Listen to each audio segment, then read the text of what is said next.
Welcome to Sara Gonzales Unfiltered. Happy Monday. We're gonna make it through this episode together. My kids are sick. One of them's got a double ear infection. Nobody's sleeping in the house, and I probably need more caffeine today. With that being said, I want to welcome to the program Steve Baker, of course, Blaze TV's own investigative journalist, along with Pat Gray, host of Pat Gray Unleashed, which you should be subscribed to wherever you get your audio podcasts. And do you think you have any drugs? Well, no? Do you have any? I heard cocaine is. I've never had it, but I hear that it's really good. You left it in your dressing room. I did. Is that what happened? Yeah, that's where I usually leave my coke. I spent all that time with the meth dealer in my prison cell, for 5 hours, so I could have asked. You could have asked. Well, next time I'd appreciate a little bit better looking out, Steve. By the way, Mom, I'm just kidding. I'm just kidding about the drugs. Okay, I don't do drugs. I won't do drugs. Now that that's out of the way. So before we get into, I know we've got a lot going on. Obviously, it's Monday, so there's no shortage of things to talk about. I know that Hamas has accepted the ceasefire proposal that was not, by the way, proposed by Israel, because they're actually, as of the time of this taping, in the middle of striking Rafa. So we'll get into that. But I want to talk first about, Steve, I saw over the weekend, there was a series of tweets. One of them, I think, was with you. One of them was your attorney, I believe, about a recent filing from the DOJ in regard to notifying your probation officer when you intend to travel to D.C. And I don't want to butcher it. So I want you to explain what they filed and what they said in this, because it was just incomprehensible to me. Well, first of all, and I'll try to do this as briefly as possible, being a misdemeanor terrorist like myself, now that there is such a new classification in the law, apparently, one of the things that almost all of the low-level misdemeanor January 6th defendants are restricted to is travel to D.C. In fact, well, almost without exception, they all have to get permission to even travel out of wherever their home district is. So, for instance, I live in the Central District of North Carolina. So anytime I leave there, I would normally be asked to call my PSO, my pretrial services officer, and ask for permission to go anywhere. Also, all of the other January 6th defendants are restricted from traveling to the District of Columbia, Washington, D.C., except for their trials and other legal hearings, that sort of thing. Which I would argue is still unconstitutional. I would argue that as well, especially since we're talking about the nonviolent, non-felony, low-level misdemeanor defendants. We have to give up our weapons. So I've had to, they didn't take them from me, but I had to move them to a friend's house, and then I'm not allowed to carry at all, anywhere. Gosh. And so then... having not been convicted of anything. That's correct. Right. That's correct. Well, we are guilty until proven innocent. Right. Apparently. Right. It's America. Yeah. Yes. Well, the new America. And so what we have filed motions on is that, first of all, that all of my pretrial restrictions be removed. Now, the only one that I'm actually proud of and I wear with a badge of honor is no other January 6th defendant has a pretrial restriction that they can't drunk text their FBI agent. And so the fact that one's there, I want that one to stay. All right. But anyway, that's neither here nor there. What we did is my legal team filed a motion with the court asking for all of my restrictions to be limited, as less severe as they already are compared to other January 6th defendants, because we don't want to have to notify of my travel to D.C., because when I'm working with legislators, it's kind of a conflict of interest between the two branches of government that are involved there. And so the legislators don't want it either. The congressmen that I'm meeting with, they don't want it. My attorneys don't want me notifying the government of my intent to go to D.C. for that purpose. And so the government actually responded back. And the government said, and when I say the government, this is Assistant U.S. Attorney Anita Eve, and she responded back and said that there is no legal right to travel to D.C. Can you believe that? Actually said that. That you, as an American citizen, have no legal right to travel to D.C. to the capital, right, of our country.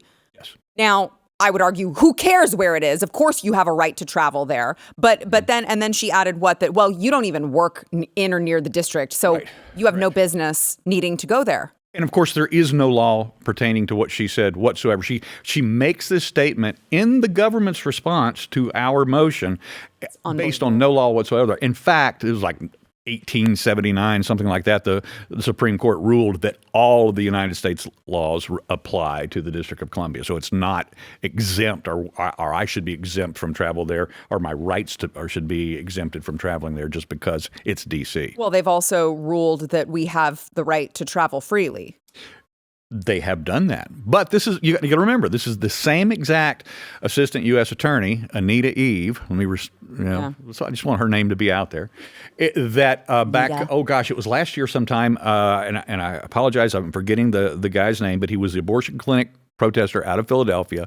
And even though his attorney had over and over again said, if you're going... Mark Hook? Hook or something. Yeah. Yes, correct. And even though they had notified the court over and over and over again, or the DOJ, that if you're going to charge my client, he'll come in and submit himself voluntarily and cooperatively. Yeah. Instead of that, she swatted him with 15 or 16 FBI agents. With his family. Right, with his family there, 6 children and all of that, the guns drawn, the red dots on their foreheads, the whole deal.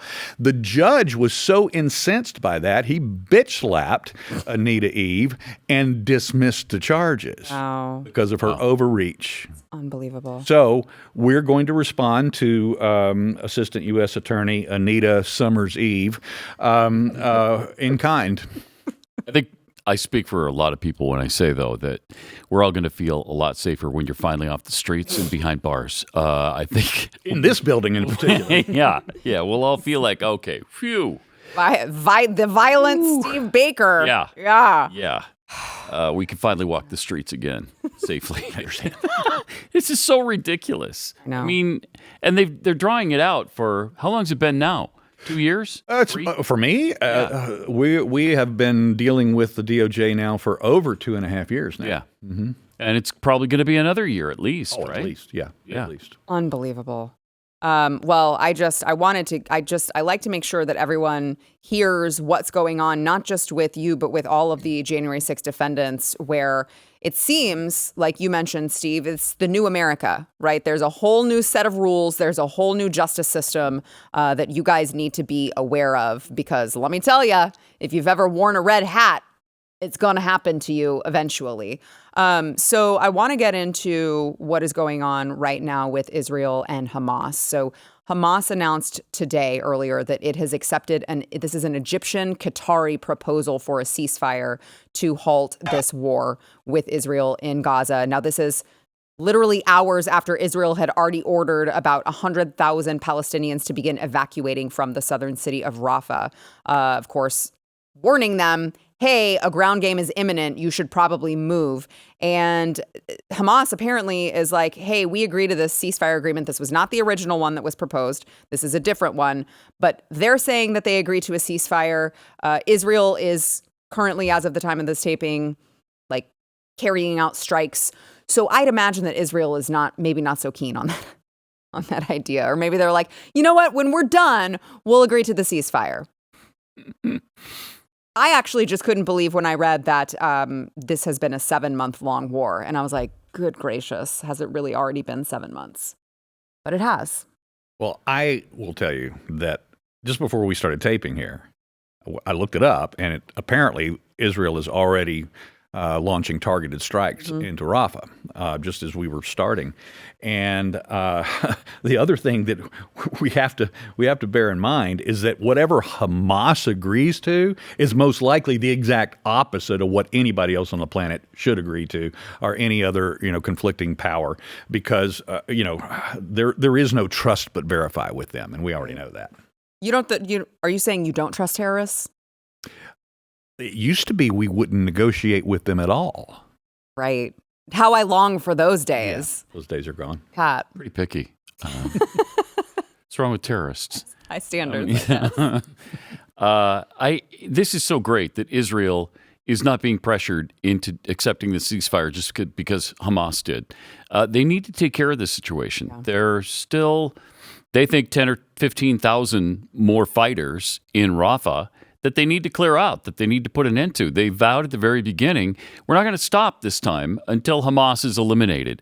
And that's what they need to do. Otherwise, it's going to happen again and again and again.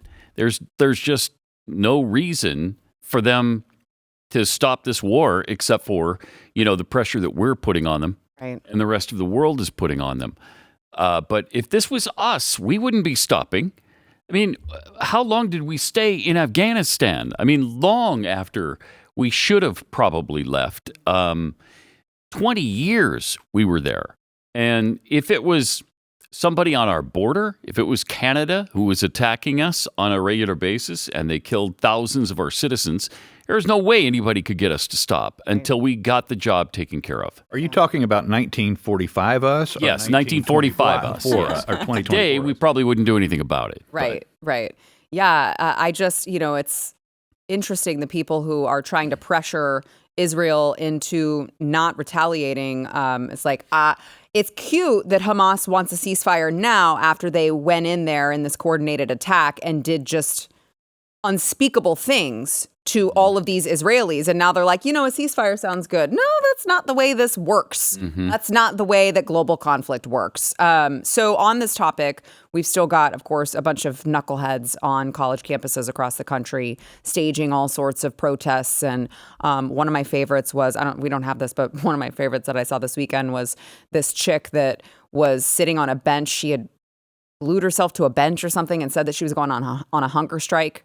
And then I guess the police removed her. But I'm like, let her. Mm-hmm. Let her. Mm-hmm. That's completely voluntary. No one's forcing her. She is her own free person to make that choice and live or not live the consequence. Like, just let her. But they pulled her up and she was walking away. And I don't have complete confirmation, but there was a lot of yellow liquid that was like down her leg. And I'm just like, oh, these people are pissing and shitting themselves for what? For what? Something that they have no knowledge of. When you actually go out and listen to these people who are being interviewed, they have absolutely no idea why they're there, no idea what they're actually asking for, nothing. It's just the latest virtue signal at the time. And Colombia has been one of the hotbeds for this.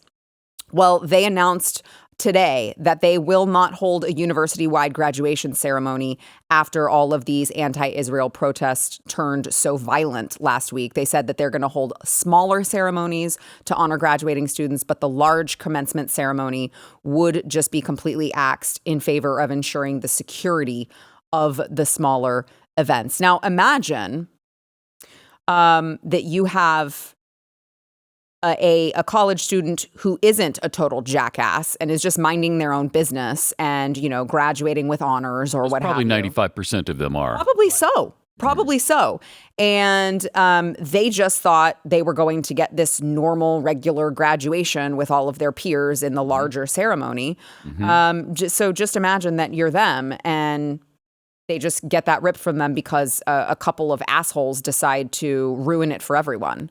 And this is the exact same class that already had that ripped from them in 2020 because of the COVID crisis. That's a great point. This is now 4 years later. So this is the 4-year, BA graduates that are going through this again. And to have this, look, it's tradition. It's something you want to have in your memory banks, and you want your family to have the photos of you in that cap and the gown and all of that. And yes, they do have the other little minor ceremonies for the internal colleges at these big universities. My daughter had the same thing. You had the big giant commencement at UNC Chapel Hill that we were at, and then she had the smaller for the actual college within the university that she graduated from.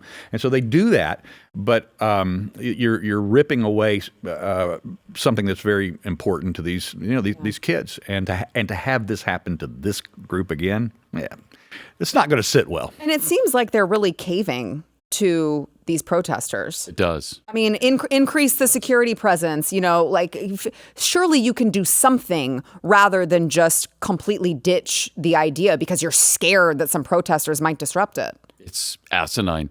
And how much do they pay to get this degree? $75,000? I think don't know, we 50 looked to it up. 75? We looked it up. It's actually, I believe it's $83,000. 83 At Columbia. For Columbia. Probably in New York. It's even more expensive than most Ivy League colleges. But I'd be pissed. Some of these they're going to lash back, and so maybe this disruption is going to ultimately have a longer term positive effect, just like we see these frat boys down at UNC lashing back and pushing back rather.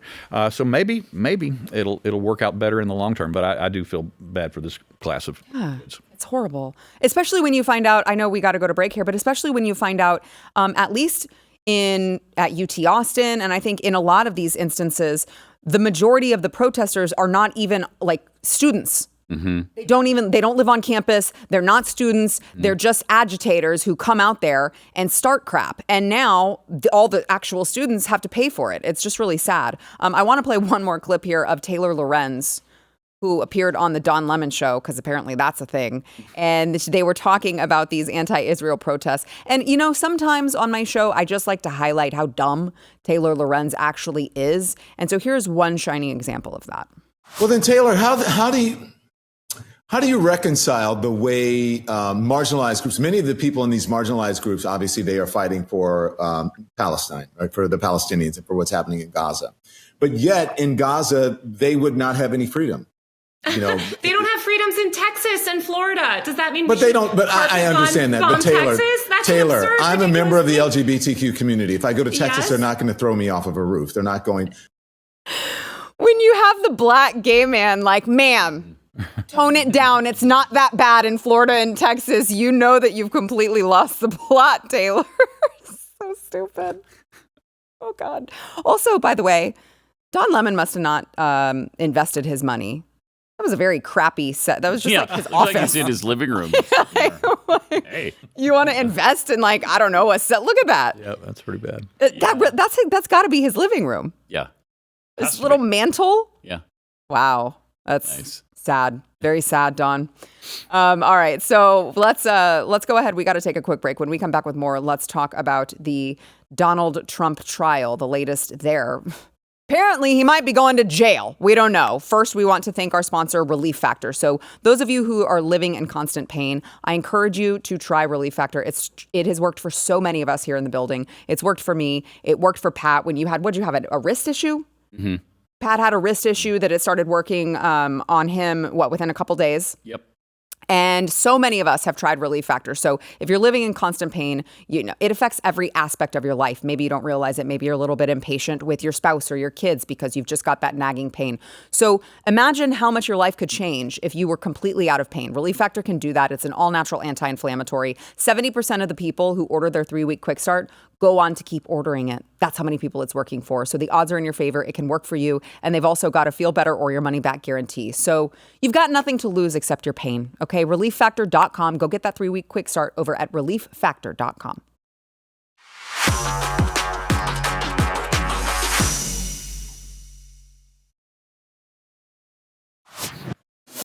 Well, just another day in America. We're told that Donald Trump may be going to jail.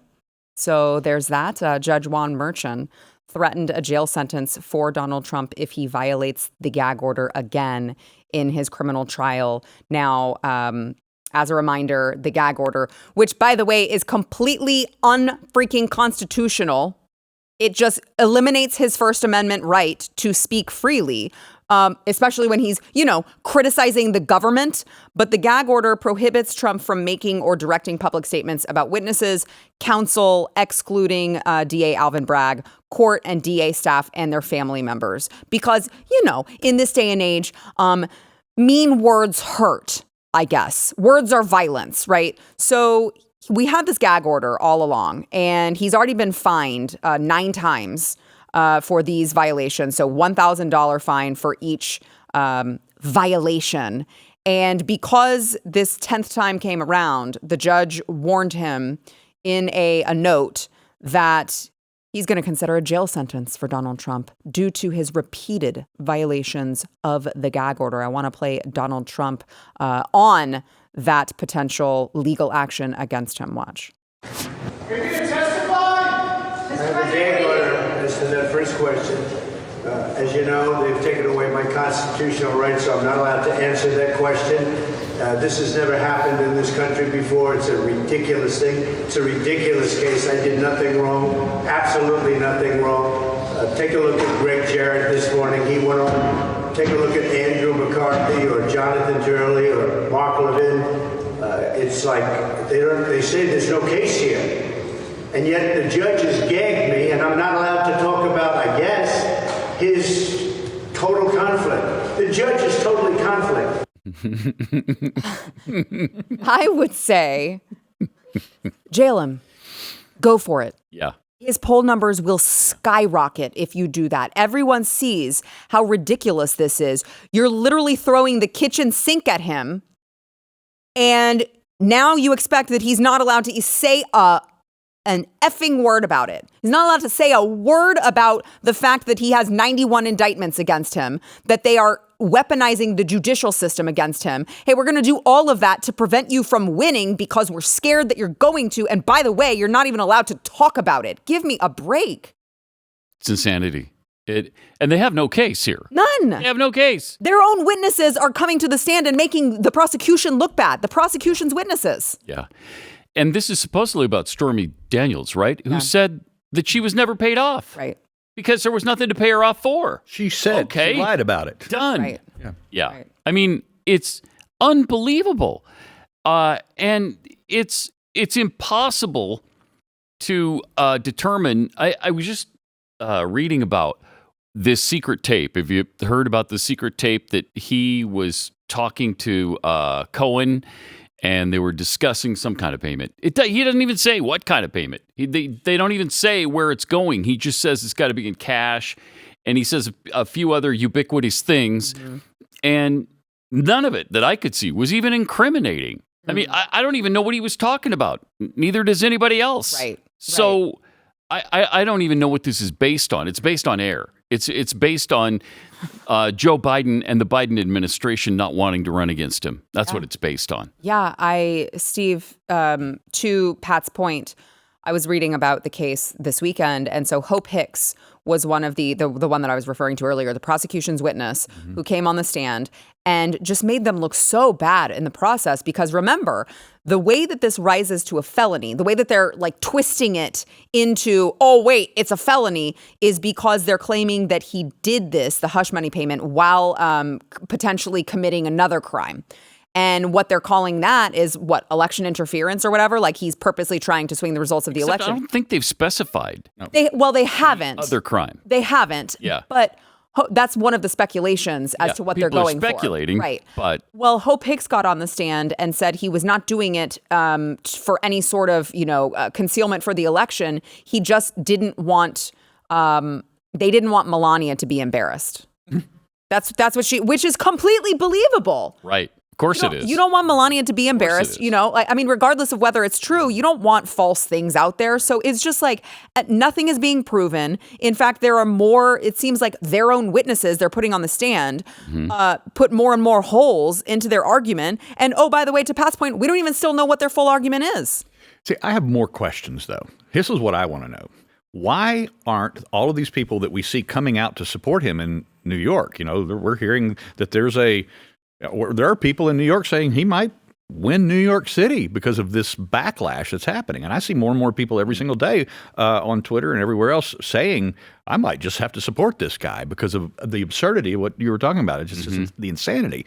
But why aren't they coming out and just blocking the roads? Now, I'm not trying to give anybody any ideas. But why aren't they coming out and blocking the roads? Why aren't they surrounding the courthouse and obstructing that official proceeding and just putting a halt to it because they could? Now, the reason why they probably aren't is, A, these people have jobs. Right. They're not being paid by the Biden's largest supporters, which we saw that in Politico over the weekend. And they've also learned that MAGA gets prosecuted for civil disobedience. Right. The other side doesn't. Exactly. Yeah, exactly. If you wear a red hat or you're in support of Donald Trump, you could find your livelihood completely ruined. If you are a leftist, you can burn down cities. We saw it happen in the Summer of Love, and you get your charges dropped. So, and, I want to talk about just really quickly how bad, to your point, Steve, how bad that is. Attorney General Ken Paxton, I believe, he and some other lawyers are still having to defend them questioning the results of the 2020 election. There is a certain group that is trying to get them disbarred for filing lawsuits questioning the 2020 election, to get them disbarred because they had questions about an election that I think if anyone was paying attention would have questions about. So no one's safe. Right. Even if you're just you think that if they are going to try to disbar Attorney General Ken Paxton, if they're going to try to throw in prison Donald Trump, former President Donald Trump, that they won't do it to you? No one in the Republican Party is safe. The Democrats are perfectly fine. How long has Hillary been denying the election of 2016? Ever since 2016. Right. Stacey Abrams. Yeah. I mean, just Stacey Abrams. Same down thing. the list. Yeah. Right. Yeah. I mean, how long? For 24 years now, we've heard selected, not elected, from the 2000 election with Bush and Gore. I mean, it's perfectly fine if you're a Democrat to dispute an election, and you can do that ad infinitum. It doesn't matter. Nothing will ever happen to you. But if you're a Republican and you call it into question, look out. You're going to be prosecuted. Yeah. I want to really quickly here to Steve's point. I want to play Representative Maxine Waters, who just randomly concocts this conspiracy theory just out of nowhere about right-wing organizations training up in the hills. Watch. This is a man who we better be careful about. And I tell you what I'm going to do. I'm going to ask the Justice Department and I'm going to ask the president to tell us what they're going to do to protect this country against violence if he loses. I want to know about all of those right-wing organizations that he's connected with, who are training up in the hills somewhere and targeting, what communities they're going to attack. What? I wish they would. Just kidding. In a video game, that's what I meant. Where are the news reports on that? Oh my gosh. Where did that come from? Wow.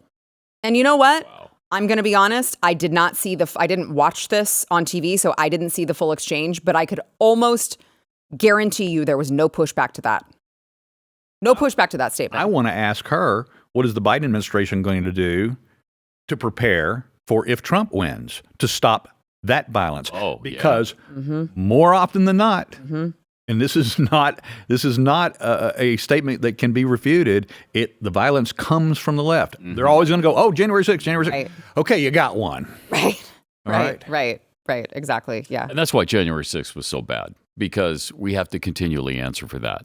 It was one instance of it that they can point to, and they do daily, and they've blown it so out of proportion. It's asinine. But the violence almost always comes from the left. If you look at history in this country, it's always from the left.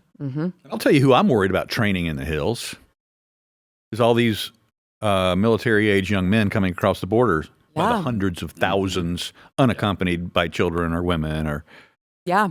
Over the weekend, I saw an unprecedented number of Chinese nationals. It's skyrocketed. Stephen, do you remember the number that it said in the article that I sent you? It was 400% or something, that it had skyrocketed in just the last couple of months, even more than it was previously just under the Biden administration.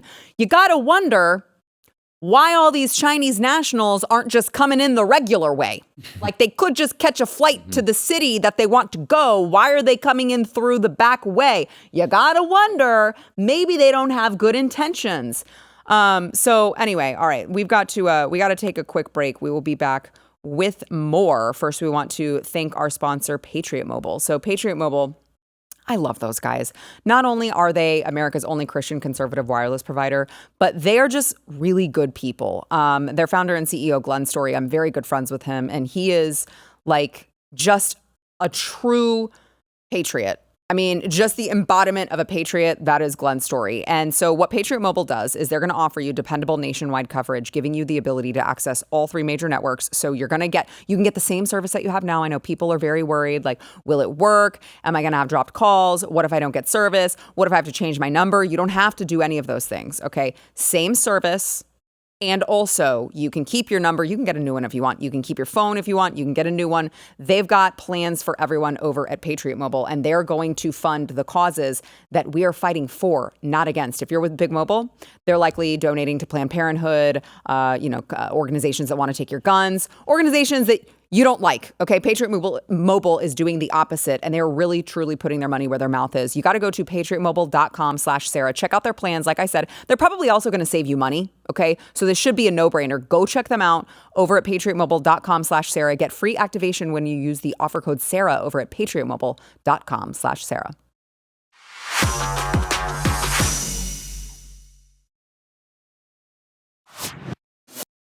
To the point about if you're a Democrat, you seemingly get away with whatever you want. I want to bring up a couple different Democrats who are kind of in hot water, but we'll see how it actually plays out for them. So we talked Friday about Democrat Congressman Henry Cuellar and his wife Imelda being indicted. Now, as of the time that we taped it, we could only speculate as to what the indictment was, but later on, we learned that it was federal conspiracy and bribery charges related to their ties with Azerbaijan, which was what the speculation was, because, of course, his office was raided a couple years ago. So one could only have assumed that that was what it was. But Cuellar maintains his innocence, and he actually just said that he is going to continue his bid for an 11th term in November here in the state of Texas. Watch. We are innocent of the allegations. One more thing. I'm running for re-election, and I will win this November again. Just probably true. I know. That's just probably no true. Shame. So just for a little bit of details on this. So they were accused of accepting nearly $600,000 in bribes from an Azerbaijan-controlled energy company and a Mexican bank. And, it was fascinating because whenever they released a statement, or he released a statement on Friday, nobody had said anything about his wife yet. And he was like, also, how dare you accuse my wife of all of these things? She's lovely. And everyone was like, nobody said anything about your wife, bro. Like, what do you know is around the corner that we don't know? So, of course, they both were indicted. So we've got that guy over there. We've also got Bob Menendez, who, again, we're finding out all of this. He hoarded cash and gold and all this, and we'll get to his reason why. But no, do you hear anyone in maybe one person calling for these people to drop out? Calling for them to stop running for re-election, calling for anything? Nobody on the Democrat side is actually calling for ramifications. Meanwhile, you have someone like George Santos, and Republicans are like, expel him. We want a slimmer majority. Why? Yeah. Why? They're never going to do it to themselves. Never. They'd have to lock these guys up in order to prevent them from continuing to. Now, I think Bob Menendez has already said, I'm not running again. But Henry Cuellar is like, bring it on. It's fine. Who cares about an indictment? Well, Cuellar can play both sides because obviously, or we should think obviously, if the Department of Justice or our government goes after a Democrat, they must have proof beyond proof, and let's just get it over with now and get them out of the way. Or in his case, he is one of the most moderate Democrats. He's the last remaining pro-life Democrat in their caucus. Criticized their handling of the border. And several other issues that he has been moderate on. And he had a really tough primary the last time as well. He only won like 300 votes, something like that. So it may be that they are taking him out strategically. Yeah. Wow. You're probably right. I'm sure that there is no coincidence in that he is one of the only vocal Democrats. But his colleagues are not. His colleagues are like, indictment. Now, by the way, I'm sure that he did it. And I'm sure that they could find at least half of these lawmakers. I'm sure that if they went digging, they could find something to indict them on. Because I think that almost all of them are criminals. I could maybe name 5 of them on, just 5. Maybe. I can't right now, but like I want to give a little bit of grace here. And the rest of them, I think, are total, complete criminals. So it really just seems to be who the administration decides to, put in their crosshairs. And Democrats don't care. No. Like you said, there's one, John Fetterman. Yeah. One guy. Yeah. And because he had a brain reset, he's got a little bit of common sense right now. Not a lot, but a little bit of common sense. And this is one of the issues where he's really good.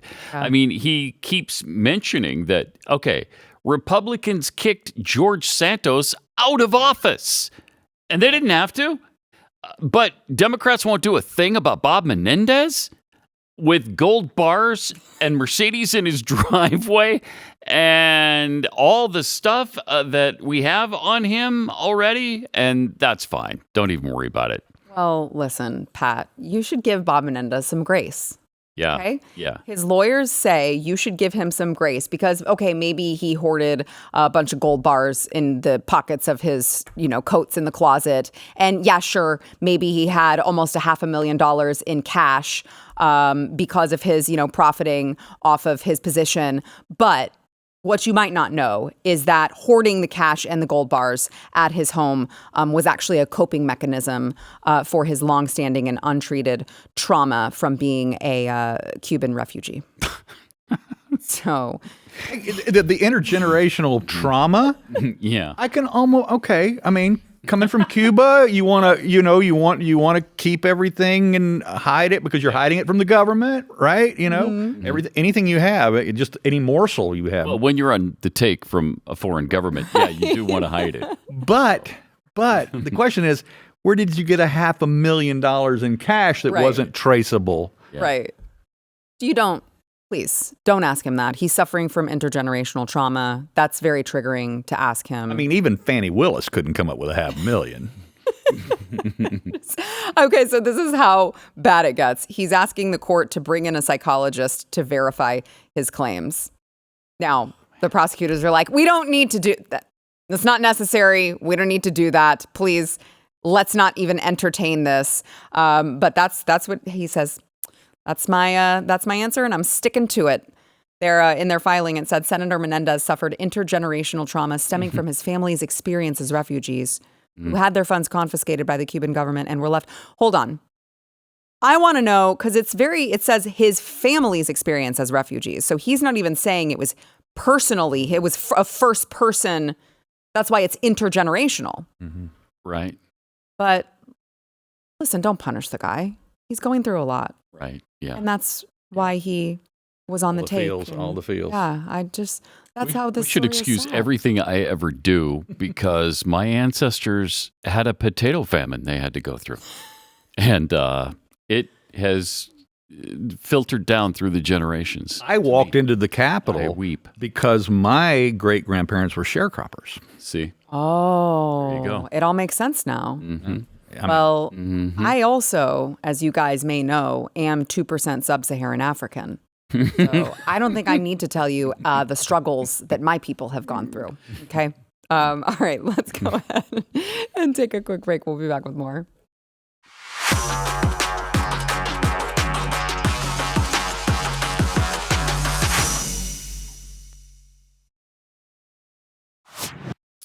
UFC President Dana White was making the headlines today after he participated in I guess they were doing a roast of Tom Brady on Netflix.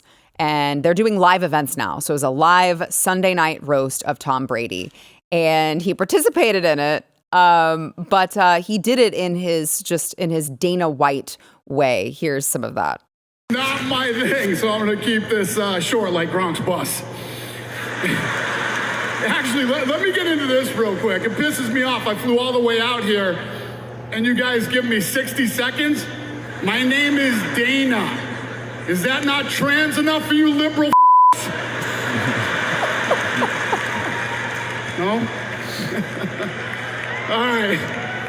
Tom, you played for the Patriots for so long that I was actually starting to feel like you were from Boston. Then I saw you run, and I was like, no, he's definitely from San Francisco.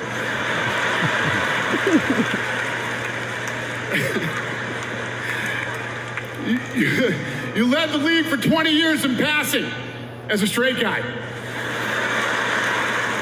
Come on. That was a good one. Hey, I got two of the baddest dudes in the world here right now. Sugar Sean O'Malley and Max Holloway.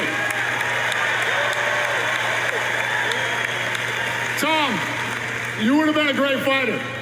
You're already the master of the ground and pound. That's what you call coffee dates with your boyfriend, Alex Guerrero.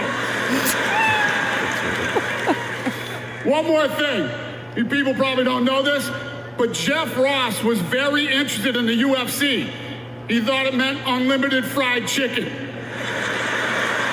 I love you, Tom. So how does this guy keep getting invited to all of these events when he shows his disdain for you liberal Fs almost every chance he gets, and they still keep inviting him back? How is he exempt from all of that? I don't know. He's incredibly tough, Lon.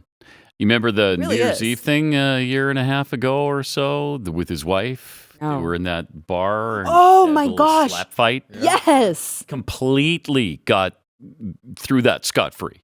I mean, Yeah. absolutely. Anybody else in the world who slapped their wife back after being slapped would be canceled. To your point, Right? I almost forgot that it even happened. I know. Nobody even brings it up anymore. It's the culture. It's amazing. It's the culture of the entertainment business he's in Yeah. that almost provides a force field around Yes, in him. part, but that's pretty tough. I know Lon. that's a big one. Wow. But he it's like Ricky Gervais and some others that can seem to say whatever they want to, and they get by with it. They still get invited back. And they, I think at this point, those that are just absolutely, well, first of all, their talent is a big cover for them. Yeah. For some of these guys, and so their talent is a cover for them, and we hate him, but all right, put him on the list. Right. I mean, I'm jealous because I call them liberal one time and I'm blacklisted from all of their events. So gosh, I just want to know how you get that kind of favor. So it's been interesting too on the topic of Netflix. It's been interesting too to watch them try to, I don't know if you guys have kept up with it, but I guess they're trying to do something different. And so they're doing these live events. And you have to wonder if it's, I mean, I know there are a lot of people who have canceled their subscriptions just because of ideological reasons. And you have to wonder how much of that is because they're just trying to draw more people in. This was one way to do it. I guess it remains to be seen if they will. But certainly it shouldn't be lost on conservatives, the power of the purse, the power of your pocketbook. Bud Light, anyone? So I don't know. I'm hoping. I'm a Netflix canceller finally after. Are you? Oh, because I was getting the little red envelopes for, years and years and years before they were a network, and Right. so it was a lot of money that I spent on Netflix, and I pulled the plug on them about a year ago. Really? Good for you. Good for you. Well, I mean, again, it's like if we would stop just giving up our power there and saying, well, what else are we going to watch? I know people, talk about Disney Plus and just they are like, I would argue demonic with the way that they try to get bad. this stuff into little kids' minds and poison their minds at a very young age. And people are just like, yeah, but I mean, my kids have to watch something. And I'm like, do they?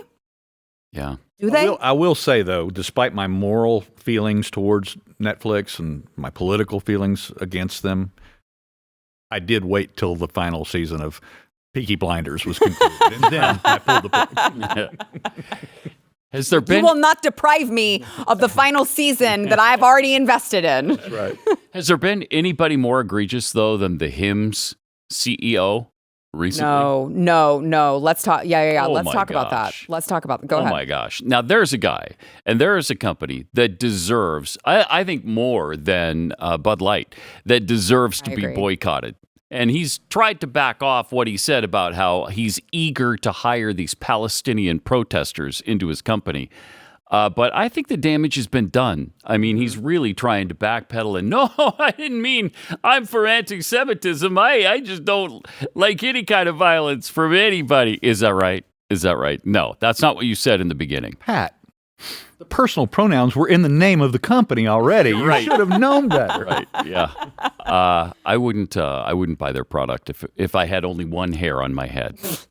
So, no, thank you. Well, luckily you do have a healthy head of hair there. I have more than one. So you don't even have to make that decision. But let's pull up that. I think we have the tweet that the last few days have been a disheartening reflection of just how divisive a time we live in.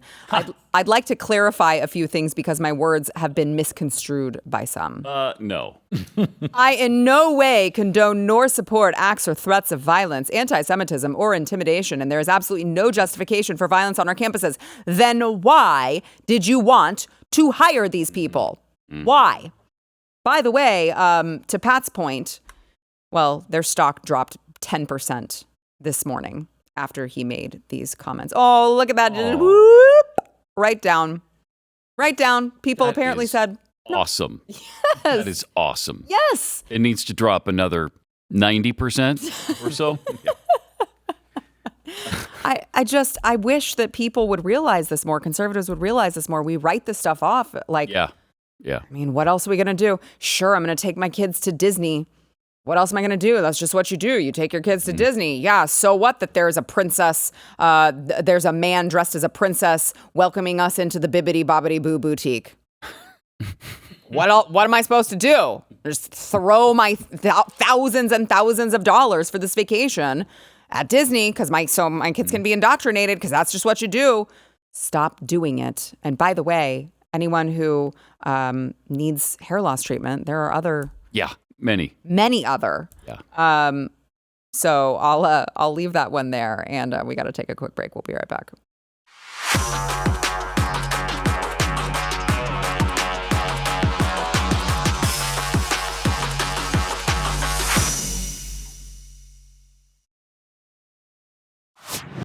Those of you who missed Friday, my husband had his first appearance on the show on Friday, so go back and check that out. And I think I'm told that we have a welfare check voicemail on that. It's time now for a welfare check. Sarah, you can't put your husband on TV. We all know you're married, but we don't want to really know about that. He's a lucky man. Good show. Thank you. That is so funny. He got great feedback. Everyone loved him. I don't think I'm going to be able to convince him to come back again, though. He's very shy. He didn't like it. Probably right. There he is. Yeah. And the men apparently don't want to see him anyway, so that's probably a good thing. It's great. We know you're married, but we don't have to see him. So those of you who want to call in, rant. Yeah, whatever you're upset about, if I've upset you somehow, I probably won't apologize, but you can tell me anyway. So make sure that you call our welfare check line. I will not answer. It's just we get some calls that they just hang up.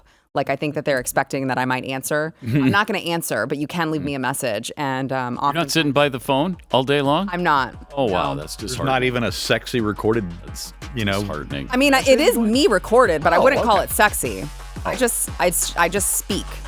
So I don't know. I'll let them determine if it's or not. So, but it's not that kind of phone line, Steve.